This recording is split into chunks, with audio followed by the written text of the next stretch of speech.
Welcome to the Wally Show Aftercast. All the things we did not get to during the course of the show today. Just a reminder that there won't be an Aftercast tomorrow because I don't feel like doing one. No, I'm just kidding. Betty's like, what, really? What do we have going on? I didn't say that. Tomorrow is Friday. Finally, we're almost there, y'all, and I'm looking forward to it because it's Dunkin' Friday. I love that that's a new thing. Yeah. Like, we've been doing it for a while. But... Yeah. I had Alani Monday through Thursday, which I love. And today, it hit different today. I had the Witch's Brew. I had it yesterday, too. But maybe because, you know what? I wonder, I can't stay in your system that long. Like, what? Because I had one for dinner last night, like at 7. And then I had my Alani today, and they're energy drinks. And I've just been on a next level. Maybe it's just because I'm happy, though, too. No, that's not it. Because anytime I'm happy, you're like, oh, you're so much. Joy and energy are like hand in hand. Yeah, but you say whenever I'm happy, you say I'm being too much. The problem is there's no medium ground for you. Sure, I'm all or It's nothing. either depressive state, I'm going to hurt everyone and I'm mad at everyone, which is a lot. Yeah. And then happy, everything excites me. Wow, look at that. Look at that. Woo, Yeah. ha, hoo, ha, ha, ha. You dance so much. So I know. you can't really blame me. I I wish there was middle ground there somewhere. There's no middle ground. Middle ground is where you go to die. Like, middle ground is boring. Middle ground doesn't matter. Like, you got to live on the highs and the lows, man. Like, chasing that high. Like, I know people that live like that in their relationships. I don't see how they do that. Like, they talk about how, the highs are so high and the lows are so low and we fight so much, but oh my gosh, I just love them so much. I was watching Plattville last night. Welcome to Plattville. I love that show. It's a reality show. And this family's a jacked up mess.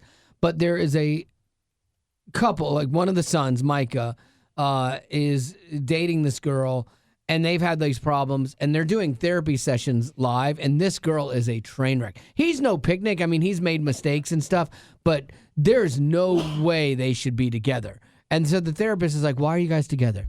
Because I love him. And it's like, what? You're always getting mad because he cheated on you. And you're always bringing that back up. He doesn't love you. Right, yeah. I mean, and like to me, I'm like, look, he messed up. You've said you're going to stay in it, the relationship because you love him. There's a point at which, after he makes atonement and after which he's like said, I'm genuinely sorry, I messed up. I'm working on proving this to you every day and earning back your trust.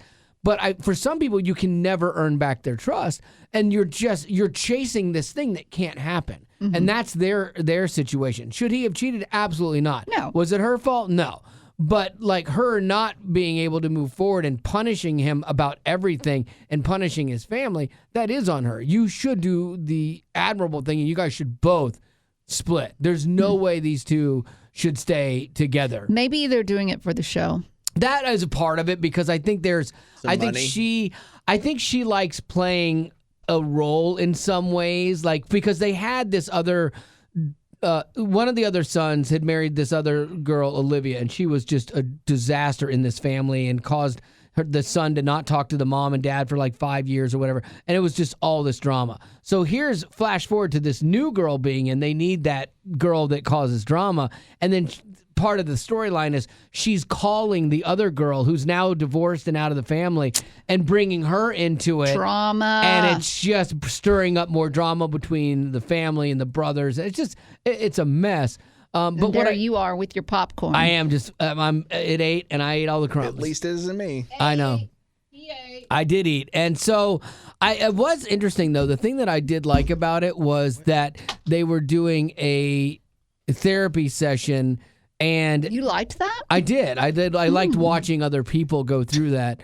And we would love to watch you go through that. Oh, it'd be a mess. I would pay to watch that. Popcorn and all. I would too. It'd be a waste of time for that therapist because I'd be like, I know what's wrong. And they'd be like, why don't you fix it? I don't want to. I will. I'll eventually. I want everyone else around me to fix themselves for me. Yeah. No, I'm just powerless to. So I'd like to, but I can't. Wired this way. That's not true. That's a lie. I know, from the pit of hell. And so it was interesting watching this therapist, though, is this girl is saying stuff. Because you think, okay, she's going to take the side of the girl.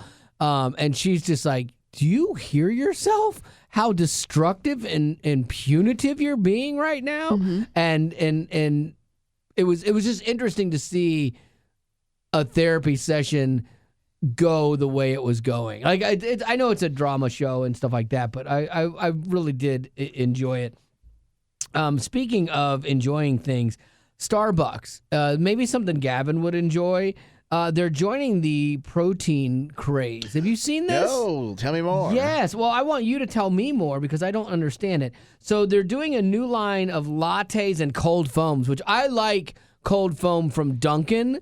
I haven't had cold foam on my drink in a while because I'm not doing the hot. I'm doing the hot ones and not the cold ones. Yeah, you used to be a big cold foam guy. Yeah, and then one of the Dunkins is like, oh, we can't put cold foam on a hot drink because it curdles or something. I'm like, not before I drink it.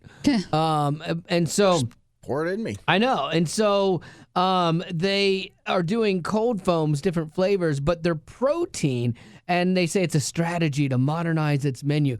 What do you get, Gavin? Because you're a protein. I've seen you with a protein powder thing. What does it do for you? What does protein powder do for you? Yeah. Or like what does protein itself do for you? No, protein like powder, putting it in these drinks. Like, what's the advantage or what's it supposed to do? So protein as a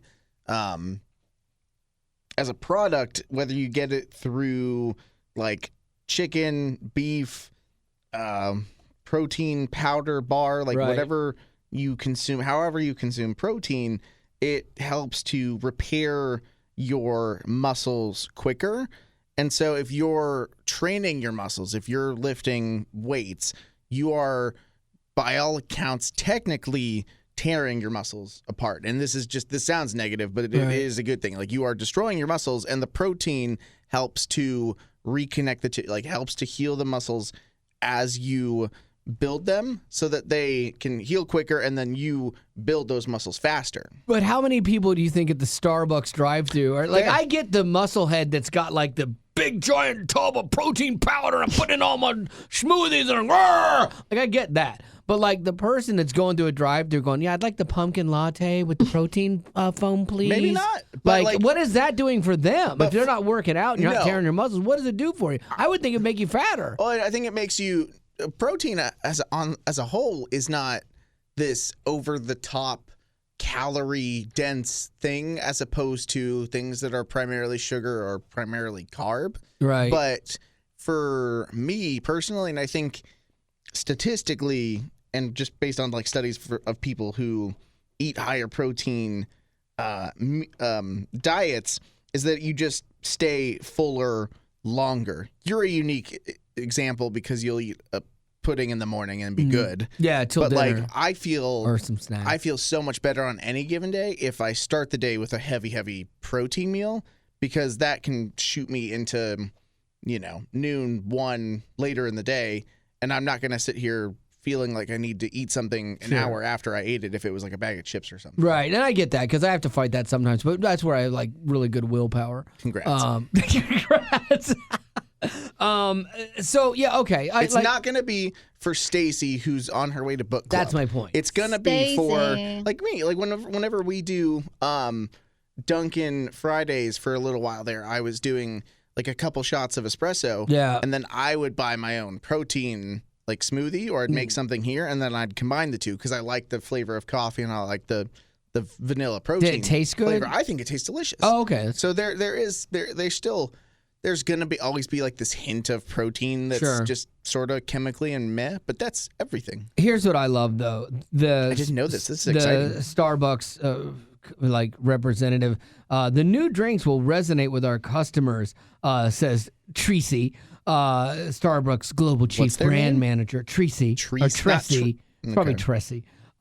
These are good numbers. Yeah, I love that they, are putting so much care into creating something that will resonate with your customers. It's so much simpler than they're trying to make it. Like, you don't need all these foams and all these things. Here's what people want from Starbucks: a coffee at a reasonable price. That's A. B, get my order right. C, don't burn it. D, don't have pretentious weirdo woke baristas. If you do that, you can have a great business. Or, I mean, like, if you have a woke barista, just keep them in San Francisco. Give me my.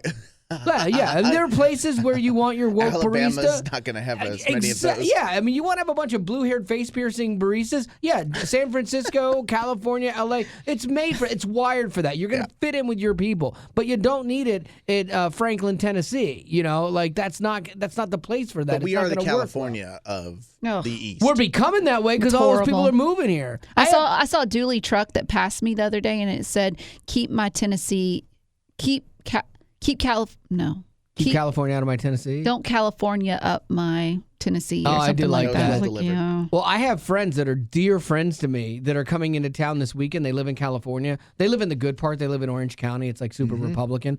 But like they are literally, he sold a building. He's a business owner and like he's done like super well. So they sold a building and he has to reinvest that money, but he's not reinvesting it in California. Because you don't get as much, and because of all of the prices that you pay for everything there, he's reinvesting in Tennessee. He's buying a rental property, a huge rental property. You know, Like, why not? You know, it's like use the economy to your advantage. There are probably people from Nashville. There are probably people in like Evansville, or Indiana that are like, oh, don't bring your Nashville over here because it's just the next city down the totem pole. Yeah. Yeah, the thing is, we get mad at Californians in Tennessee. We're like, oh, you're raising all the prices. Like, this guy's so far out of my tax bracket. Like I can't be like, oh, you're taking my home. I was going to buy that. Nope, not even close. Good for him. Earned it, though. Oh, I know. Hey, man, he works hard, dude. Props. Yeah, that's capitalism. He might drink a its protein finest. drink from Starbucks. He actually does. This is a guy that reinvented himself, man. He was a kind of a just dad bod, every guy, normal like State Farm agent guy. Like he holds my life insurance and stuff. And Nationwide is on your side. nope, State Farm. Oh wait, like a you good guys, neighbor? yeah, like a good. I totally bought in because it was so beautiful. Yeah. State Farm is there. So at one point he's like, farmers. I think I want to. Very nice. I think I want to go on a police ride along. J.D. Wentworth. No, Eight now cents you're of out. that note. Now We're you've in just financial. you're just into random jingles. Swab. So he goes Whopper, on a Whopper. ride along, Whopper, Junior Whopper. I'm done. Thank you. I don't know. and then he goes and he decides to become like an auxiliary police officer. Doesn't have to. He's wealthy beyond anything. Doesn't have to go and like get shot at and fight people. Like literally he decides to do this. So he goes and he starts working out. He gets jacked. Nice. Like, because I mean, that's smart. Save your life by being able to be strong. So now he goes from dad bod insurance agent to like jacked cop in LA. He's working in LA doing stuff. And you're like, why did you do this? He's like, yeah, I don't know. I just wanted to do it. I think he kind of had like that God complex too, like I have, but he just had the wherewithal to do something about it instead of just talk about it. And so like, I love it. Like, and he's told me stories of like literally being in fist fights with people that want to harm him and having like, they shut down the Staples Center one night because of an altercation he got into with a guy. And it turned like the guy's going for his gun and all this crazy stuff. And they had all these cops there, and it went nuts. And it's like, and then like going to work the next day and selling insurance. You know, like do one or the other, man. Like, I don't think I would do both. I wouldn't want to live in that duality. You know, like because one. You're either going to go and you're going to shoot one of your State Farm clients because you get it confused, or you're going to go get shot on the job because you're worried about your State Farm. You will buy this insurance. Exactly. You're just living in two worlds. Not Like gonna a be bad insured. neighbor, State Farm is there. An auxiliary cop. I've never heard of that. Oh, yeah, they have that because it doesn't cost the city as much. No. You're fully like a cop. Like, you go through all the training, you have the same stuff, but they don't have to keep you on there, and they can cut you loose and disavow any knowledge of you. And so, yeah, but it works for the city and it worked for him. All of that to say, they're coming and staying at my poor house. Is he like, is there a master available? Oh yeah, like he spent more on his he redid their backyard with like this, pergola. Not pergola. I mean, it's a full blown thing and a grill and all this stuff. Like he spent more on that than probably half of my house payment or half of my house was worth when I bought it. Like it's crazy. And so I'm like, I have a porch and a grill. You want to go check it out? We can sit outside. Because I mean they're not pretentious. That's the thing. Yeah. They're not pretentious. They're the most normal people, and I love them. And it was interesting because like he likes nice things, and so when my wife was like, too. I know, and so she was like, oh, I said that they could stay with us, and I'm like, oh, absolutely, that's great. I love that. I thought he would turn it down. I thought he'd be like, oh, it's not a problem. We're going to be looking at real estate anyway. We'll get a hotel and things like that. And then they're like, he's like, oh, yeah, that'd be great. And so I love that we're going to get to see him. That's going to be awesome. But like, my house isn't like his house now, you know? But you always wonder though, too, because if you are somebody who stays in and lives in the absolute nicest, whatever. Oh, you yeah, can his place is afford, nice. Yeah. and then you go into some place that not a bad home, nothing like that, but it's like so far below, just naturally below what, like if you came and stayed at my house, right? I'd be like, we have mice and yes, yeah, and a couch. Here's what we'll do: if he says something about my house and complains about it, I'm gonna call you and be like, hey, my friend Brad's coming over to your place real quick, and just so he'll feel better about staying at my place. Thank you for that. He should start at my house. Yeah, that's a good idea. And then I'll drive him away. That's a great idea. They won't Thank last you. an hour. I appreciate that service. Thank you very much. We were talking about the health benefits of protein and things like that. You know what? You know who had it right when it came to health? Mm-hmm. People in medieval times. Boy, didn't they? And I'm so glad you brought that up because it's so ironic how I know a little bit about this. That's weird. How would this happen? But they don't didn't know. live as long. So, right. Well, it turns out that, when you turn to TikTok for any kind of health-related issues, you're going to be told some really weird things. And some people swear by it. Health professionals will tell you don't listen.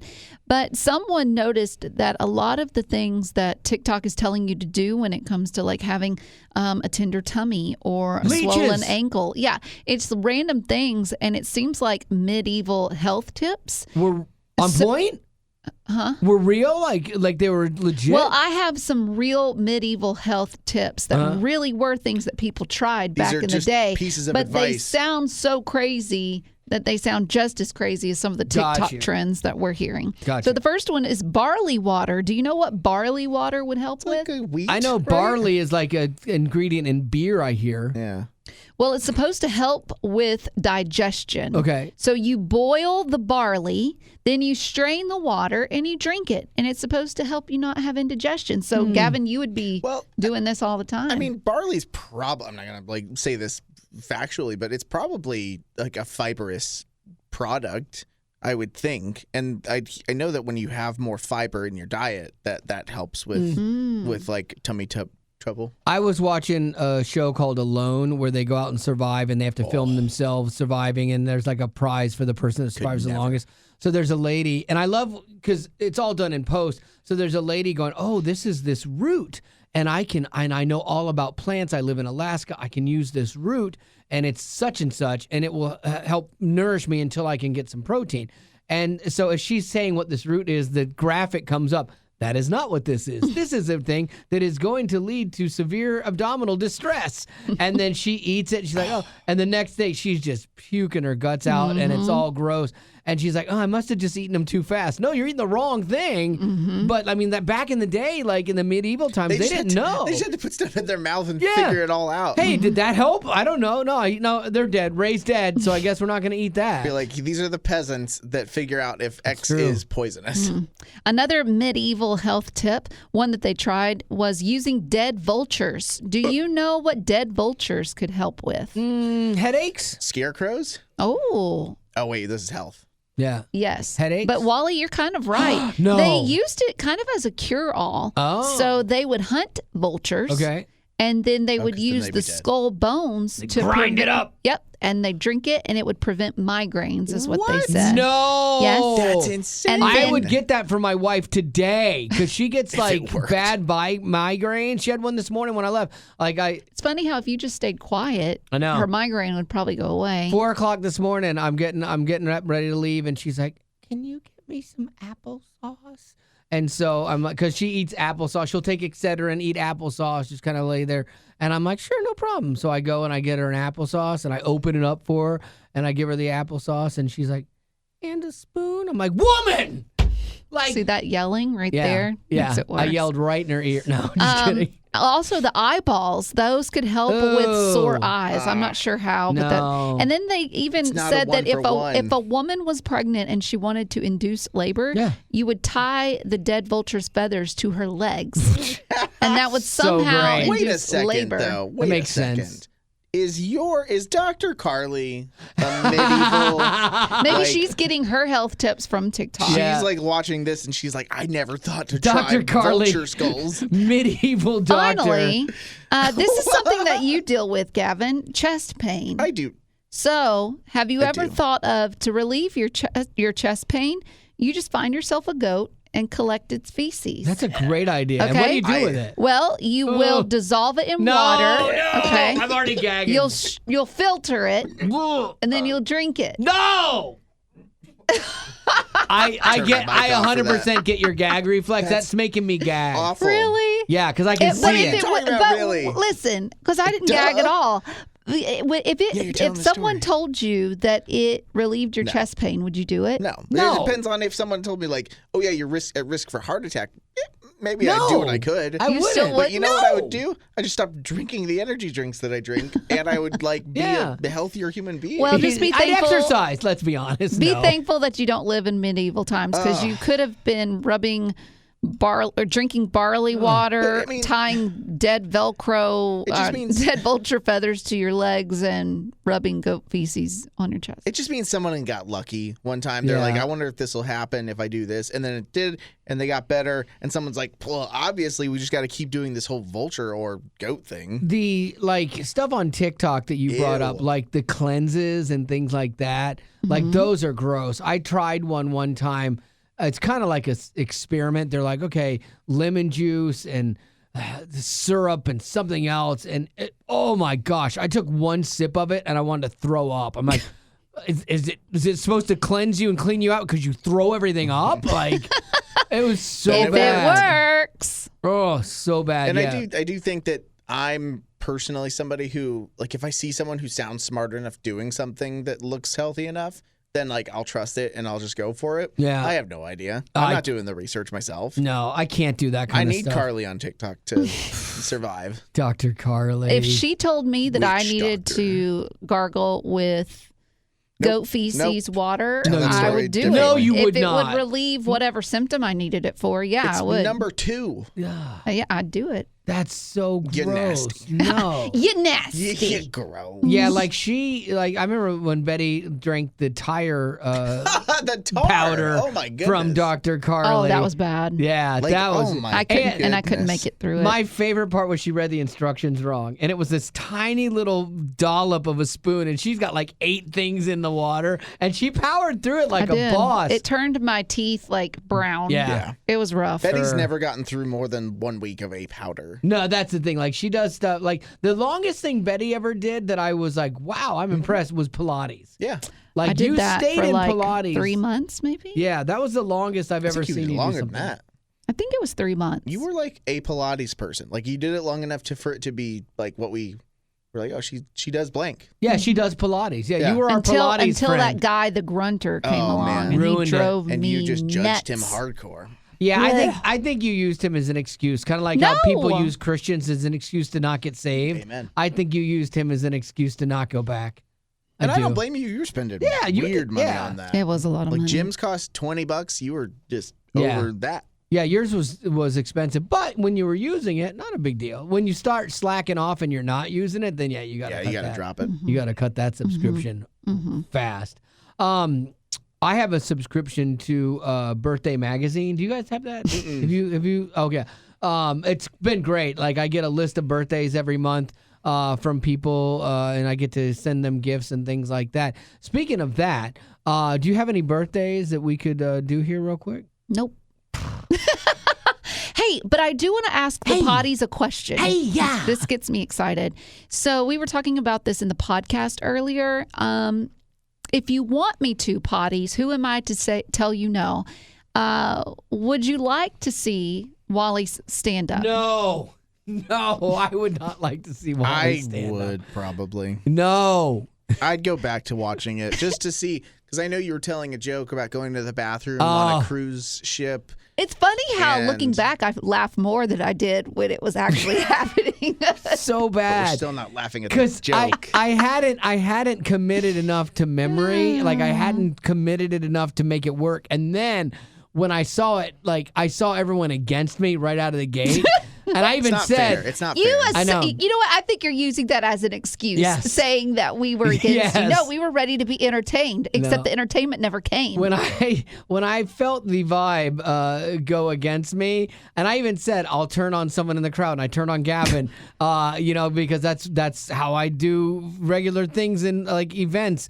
And it's so bad. Because I've done stand-up-ish things, like on cruises. I've gone out and I've done 3 minutes, and it went great. Because we all have a shared experience, and you can make jokes about the bathroom or the buffet. Like it's a crowd that actually likes you and wants to be there versus staring at Betty's mug, mean mugging me. She's like, make a joke. Rewind the tape. Yeah. I bet my face was smiling. Oh, no. And waiting. Yeah, it was. For the part where I'm supposed to laugh. Super, super duper painful. I don't know. If you ever want to join our potty group, it's lots of fun. Text PODDIE to 91979. Because in reality, that video is going up. Like, it's not I can't stop hey, that. Do you guys want it? Like, I can't stop going. Betty Rock's train. Because Betty Rock knows I'll never know it went up. Well, that's true. Yeah. I think we got to break it down, too. Maybe we can play some audio. Nope. No, I can't do that. All right, let's go. That's going to have to do it for our Aftercast for today. And as always, thanks for being a potty.